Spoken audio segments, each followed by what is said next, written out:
Hi, good morning guys. This is Coach Arnel. Now, today is Sunday morning. I just wait the players for our badminton training today. I am coach. I am your coach.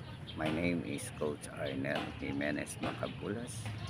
Guys, turo ko lang sa inyo. Uh, based on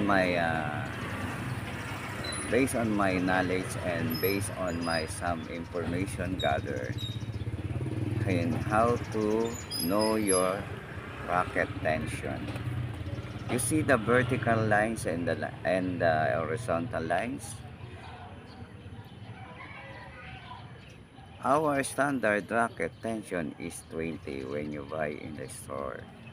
Now guys, if ever you if ever the racket will to know, para malaman nyo ano ba yan yung tension nito guys, ito yung line niya, bibilangin natin siya ng horizontal at vertical, pero ito po ang standard natin is 20, no? I-multiply natin yung dulo sa ng horizontal sa vertical. Okay, bilangin natin 2, 4, 6, 8, 10, 12, 14, 16, 18, 20, 22, 22 guys, yan ang vertical. Yan. Now the horizontal lines 2, 4, 6, 8, 10, 12, 14, 16, 18, 20, 22 din guys, no? So standard is 20. I-multiply na natin 22 kanina, alisin natin yung 2, no? Yung dalawang 2 multiply by 2, yung dalawang 2, 2 times 2 is 4, plus 20 is 24. Okay, correct siya guys, no?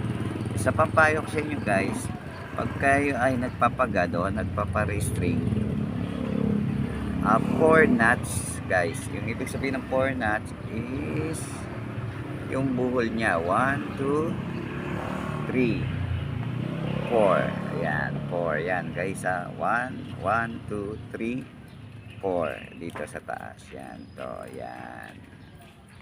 Para kung mabalian man kayo at nakikipag-tournament kayo, hindi ko kayo basta hindi kayo maiilang na naputol yung racket, yung string ng raketa nyo.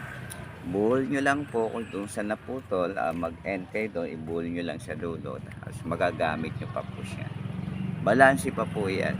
At saka hindi mo mabebengkong yung inyong raketa pag 4 knots ang pinalagay nyo natin, na 4 knots ang buhol ng pagkaka-string, no guys, no?